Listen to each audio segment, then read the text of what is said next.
Welcome to another episode of Tech It Up with Cafe Cultura. It's your girl, Jaylah. And like always, we are bringing you the freshest, the latest, and everything that you need to know about your favorite co-founders.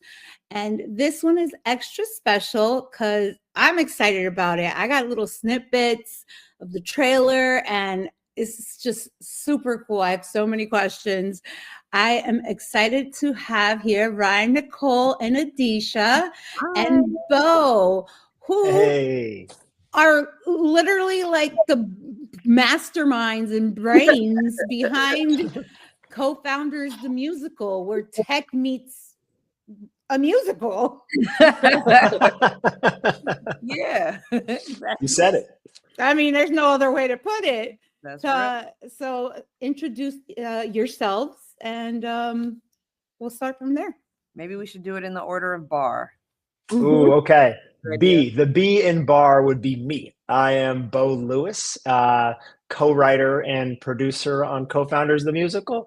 Originally Seattle, but Bay Area for 15 years of my life. Oh boy.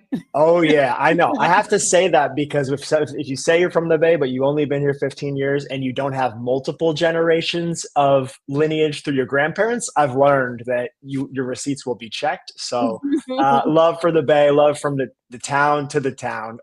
We'll get into more about all of us later, but I'm going to pass the mic to my co-creators. Go to Adesha, please. Hi, my name is Adesha Adefela. I am the A in bar. I am also a co-writer, co-producer, and I have the wonderful opportunity of acting in our show as well, in our world premiere. Yeah, and my name is Ryan, Ryan Nicole. I am the R in bar, and I am also co-writer, co-producer on this show, and also have the opportunity to act in the show as one of the characters and ensemble members. This is super cool and like super exciting. I want you guys though, before I put my foot in my mouth, how would you guys personally describe this show? Sure. I mean, tell us. Well, first, let's tell us a little bit about the show, yeah, and then tell us how you guys would describe it. Sure. Well, I'll hop in and then, you'll learn that we're a three-headed monster. And so we'll all finish each other's sentences and thoughts. I'm ready. Right on and finish each other's code, as one of the lines says in the show. Semicolon. This show is it is a love letter to this region, to the Bay Area, to the space where innovation thrives, innovation in all areas. We all know it to be the hub for tech for sure, but it's also the hub for social movements. It's a space that invents all kinds of things, whether we're talking about the Mai Tai, Kung Fu, the Martini. We could go down the line. It is a space of real innovation. And as I said before, the social movements, the LGBTQ plus movement, the Black Panther movement, the Brown Beret movement, the women's rights movements. We can go on from there. The hyphy movement, we are a space where innovation thrives, and this show is about celebrating that. It's about celebrating the spirit of the entrepreneur, people who see nothing and make something out of nothing. And it is a show that, while it is a love letter and upholds all these beautiful things about the Bay Area, also takes a critical eye to some of the things that are happening in the Bay Area, namely gentrification and the ways that some of our innovations have unintended and maybe even intended effects on the people that are from here, those generational folks that Beau talked about, who see this place as home and maybe the only home that they've ever known, who then are not too nicely pushed out of those places that they have generations deep relationships in. And so the show both offers a loving celebration of tech and innovation and a loving critique of the ways that we innovate and forget about sometimes the consequences of our creations. Mm-hmm.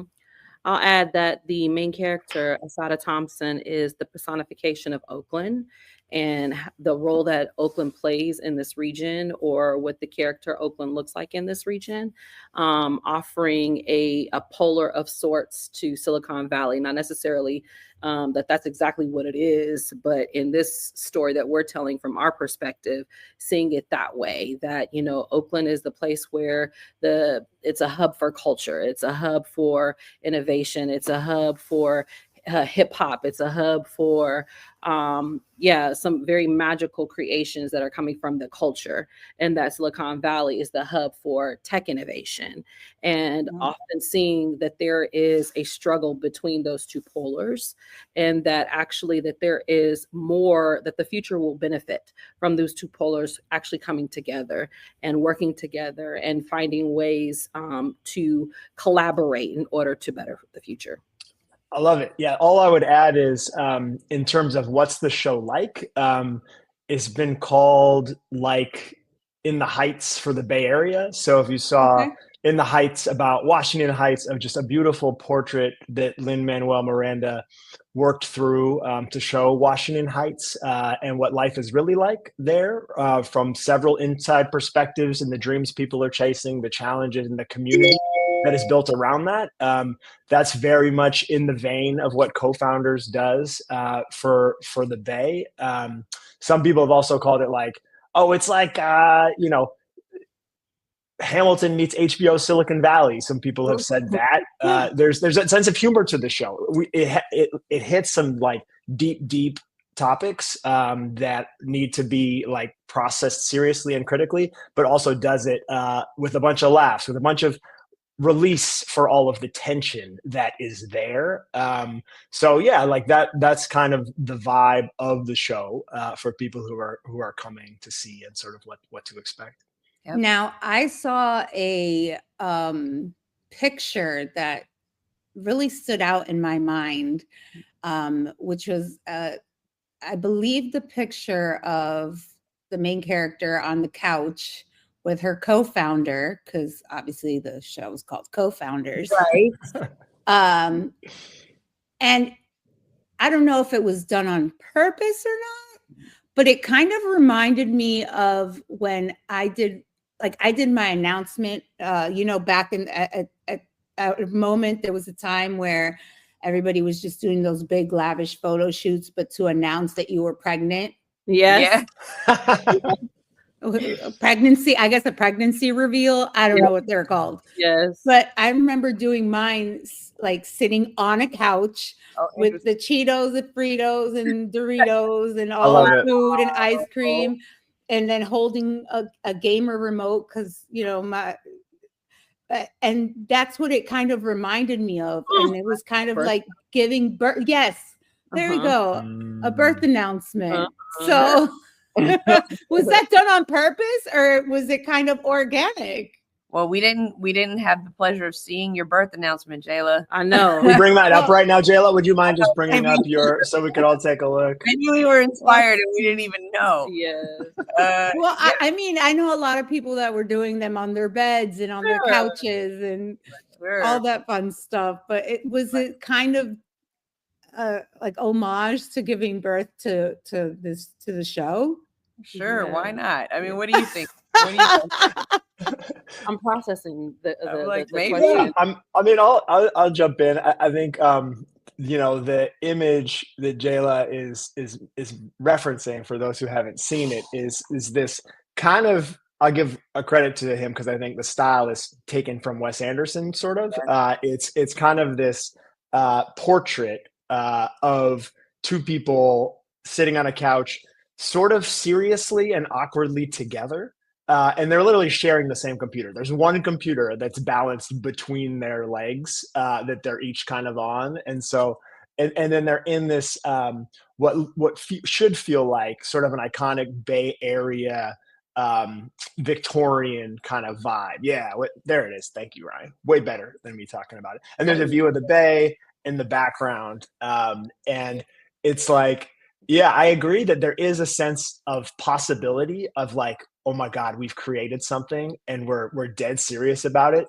We also don't totally fathom how big it could be, what it could become, what the ripples are in the universe from it, and what the responsibilities are. So yeah, like, I mean, it's the way that you describe it as these may be the unlikely parents of this baby is interesting. Like, and something we talk about the show, and honestly about the creation process of making this show together. And it's lots of snacks, lots of late night snacks. So Captain Crunch, got to go through boxes of those. Yeah, there's some symbolism in there, some Easter eggs, which I enjoy. I mean, I could see little details. Like I saw the little, the picture, the old little picture thing. Like I noticed that and I was like, oh, this is like, for me, it felt like, oh, they gave birth to this show. And this is the announcement and the love letter for it, because being a co-founder myself, it is kind of like having a baby, it is the Tasmanian devil of babies. Like, to your point, we collectively have been working on this show for about 7 years now. Wow. And it has been a long process. For part of that time, a good portion of it, we were online during pandemic. Just like this. Exactly. So having at our longest times, it will be 6.5 hours worth of writing and creating music on Zoom. I'm going to tell you, once pandemic was over and we were able to get out of the Zoom box, we jumped at the opportunity of meeting together because we were so exhausted from writing on the Zoom box. But, to look at the journey of how we began, writing in places like, I think, did we do Oak Stop, Beau? It was one of those like definitely done Oak Stop. Oak Stop workspace. And then going to the Zoom box, and then going to Zoo Labs, and then so it's definitely been a journey, that creative process. And so it is quite like giving a baby, being in the room with the actors, the director, the team that's here, world premiering our show. You're like, it's so surreal, to see it actually happening. And I imagine I can see it being like, the Giving time birth. when it give, like literally. You see that baby and you're like, oh my God. Yeah. Yeah, no, for sure. And it's definitely, I feel like this show is also ahead of its time. Because so many things don't happen in real time, right? They write things like Hamilton is about the past. Like, you see most of these shows, they're either based on the past or created. And this is kind of like the world we're living in right now, where people are co-founders, where people are doing the rigorous Captain Crunch nights and ramen dates. How does that feel, or how does that, like, how is it working in real time, development wise? Yeah, that's a great question. It's funny. I think we felt like at one point, and definitely not now, but at one point we had cast the line so far out in our imagination and in the maybe future that we weren't sure that the day would catch up to what we were imagining. We were imagining, like, when we first started, not when we first started writing the show, but somewhere kind of in the first iterative phase, we were like, hey, Beau brought us like this blog article from the back pages of, like, I don't know, Wired or some magazine.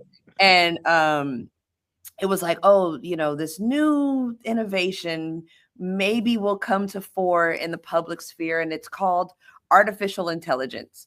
And it was like, it was like you just didn't think it was gonna happen, like a pipe dream. It was a Will Smith movie.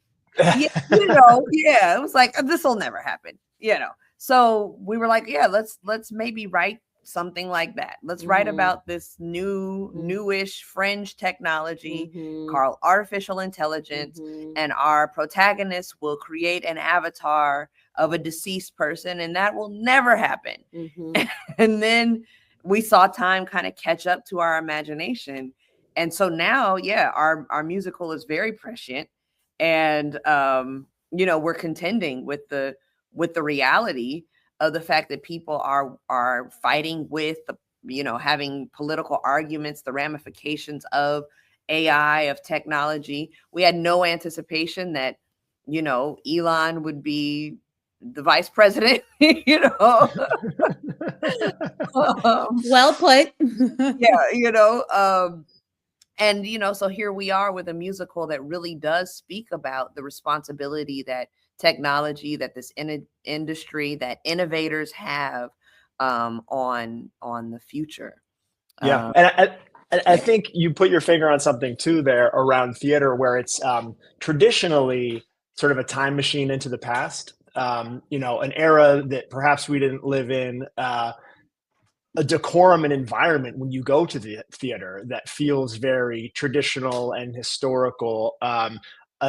Genres of music that aren't what are currently heard on the radio or on Spotify, or music videos that are played. And one of our goals is to make a musical that's modern, that actually does connect to music of present day, themes of present day, in a format on stage that can capture the attention spans of people who are used to watching what we're doing right now, streaming on YouTube or wherever they are, right? Like, this is where people are. To be honest, this is where we are. We're sort of a generation that spans both pre-digital and kind of post-digital. Yeah. And now there's a set of digital natives up under us whose attention spans are even shorter. And so one of our goals for the show is to bring them into the world of the musical. And how do we do that? How do we bring them into this rich medium that can use all the tools of music and storytelling? And how do we add some of the same lessons of film and digital and social, and releasing mixtapes before on Spotify, and viral videos, and having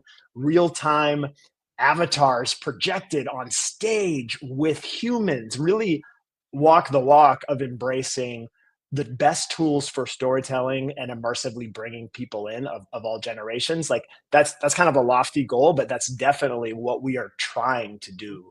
One thing that excites me too is that our director, Jamil Jude, always reminds me of is that while there is the future storytelling that we're doing, we're also in the present, because the human condition is always a present thing, talking about struggles that we're going through as everyday people. And you'll see those themes in the show as well. Well, that's timeless. It's present, it's past. And so while we are leaning very much into the future and into trying to engage the new theater subscriber, we still acknowledge the tried and true medium of theater. Theatrical storytelling has lived for millennia, and there's a reason for that. And so we honor that time-honored tradition as well. Now, we can't talk about a musical without talking about the music. Right. Let's be real here. True.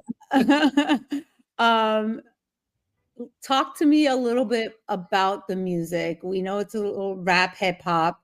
But I have heard that there are some very Bay Area artists involved as well.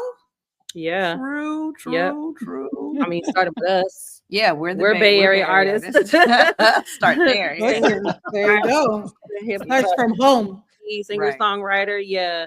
And then some amazing, I want to say founding fathers of Bay Area hip hop. We got 40 on one of our tracks, and a couple of friends that I grew up with, Tajay from Souls of Mischief, Latif, the truth speaker, and I don't know if I said his name right, forgive me if I didn't, but okay, I thought I did.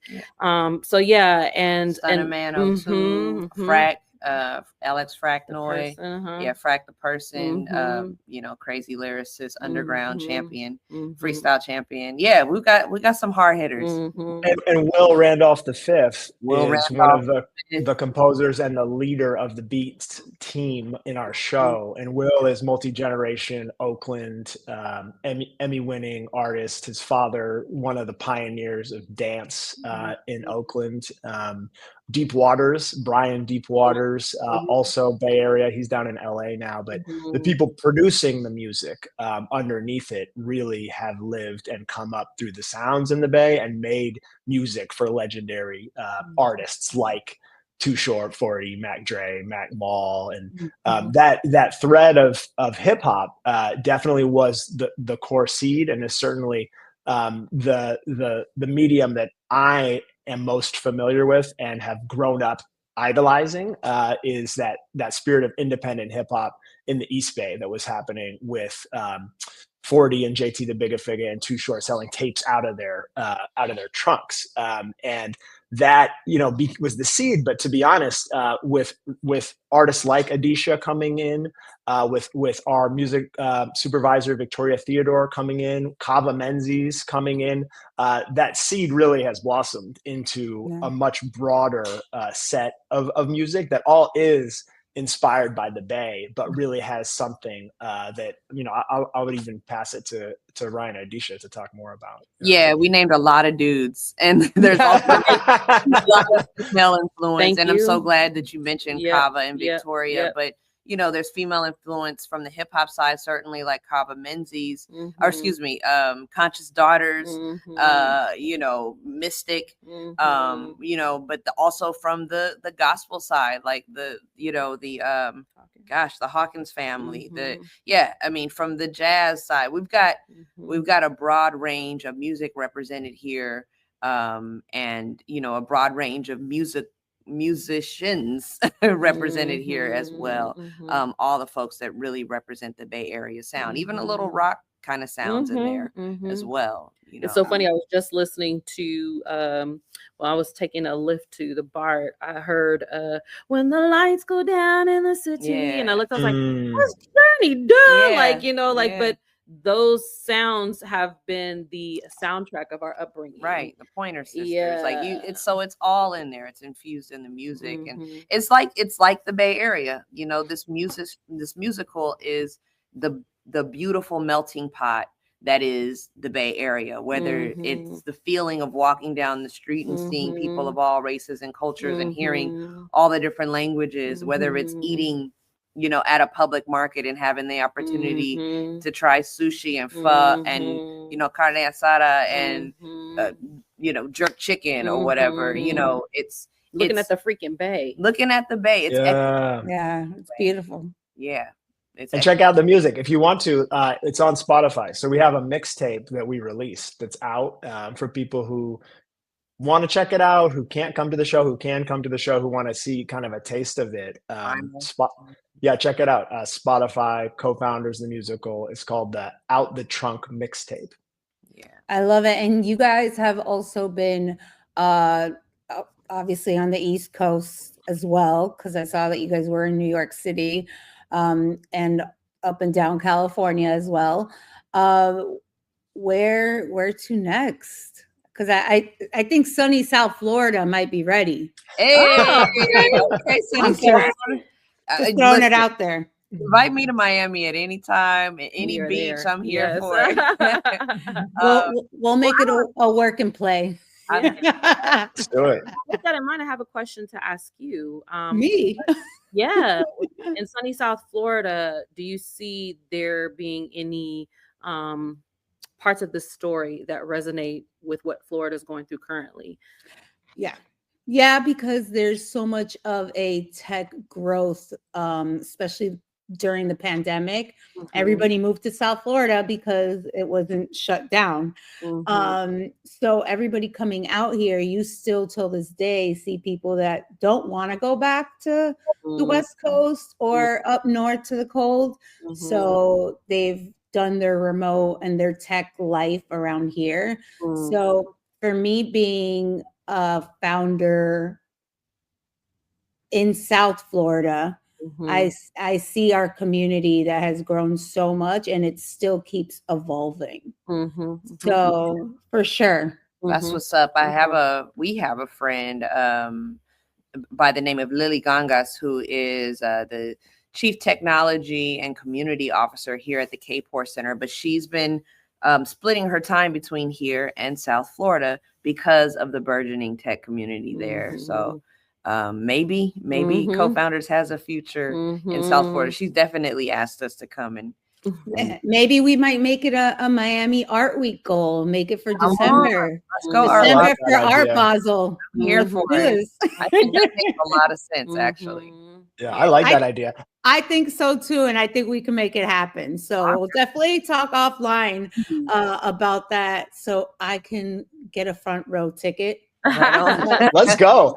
But and also to answer the question, That's the way how to get your front row ticket. Yes, Right on, Jaylah. we got 3 to 5 tickets for you. Yeah. But just to answer the question also of like, what are the aspirations of the show to go? I mean, Broadway is the North Star, right? Like Broadway is still the place where the stories that have access to the greatest talent, to the biggest markets internationally, it's the place where we look at when we are on our dream board, our vision board of how big and universal this story can be. We believe there's a place for it in Broadway, and we're honestly we're trying to prove that that the Bay can put this out, and that it can exist on that New York stage and worldwide. Now, that said, I mean, I think we all just talked about there are other places that this story also, we believe, resonates, and places like anywhere where folks are impacted by technology and this pursuit of this kind of new American dream of being an entrepreneur, but then also, oh man, the inequity that creates and the tensions and the divisions, like that's that mixing pot of Seattle, of Atlanta, of the Bay, of Miami, of Austin. And so these are places where there is interest for the show to come, and we'd be grateful for the opportunity. Yeah. I mean, this sounds like so great to me because I come from I'm Costa Rican Salvadorian background, and both of those countries right now are in tech are massively expanding, and they have a lot of people from the US that are living there, the expat life. Wow. So, you have your Googles and your big companies that are all over there now. I can see this being an attraction for that. So I might have to do a couple shows with you guys. Well, let's go. Come on, Sarah. You're on the team. Yes. Take us to those sunny places. Listen, anywhere I could vacation and play, work and play all at the same time, I'm all for it. We simpatico. Yes, 100%. How can you guys, how can they get in touch with you and your team if for any opportunities, or if they want to, throw some money at you or anything of those things? Where can they reach you guys? Wells Fargo. No, I'm kidding. Yes. Yeah. No, hit us on Instagram for sure. You can see some content. You can get to know us a bit more. Cofounders the Musical is our Instagram. It's also our website, cofounderthemusical.com. Holler at Cofounders the Musical, I think .com is the email address. Right? You just hit us up there. I think that's it. Yeah. Hit us up. I mean, it's amazing the partnerships and people we're so lucky to have with us on this journey, and how they come from someone hearing something here or there who straight up DMs us or emails us and is now on the team years later. And so, yeah, we totally welcome that, one-off introduction. We'll respond. So yeah, we would love to hear from anyone. Yeah. Guys, thank you so much. I know you guys are actually in the battlegrounds right now, right? Yeah, we're about to jump in rehearsal. Yes, exactly. Take off my phone. I'm going to take it right now. Thank you so much for sharing your time with me. Thank you, and I can't wait to see all the amazing things you guys have coming in the next couple of months and years. Right on, Jaylah. We'll be talking. Thank you, Jaylah. Thank Super you. dope. No problem. Bye. Bye.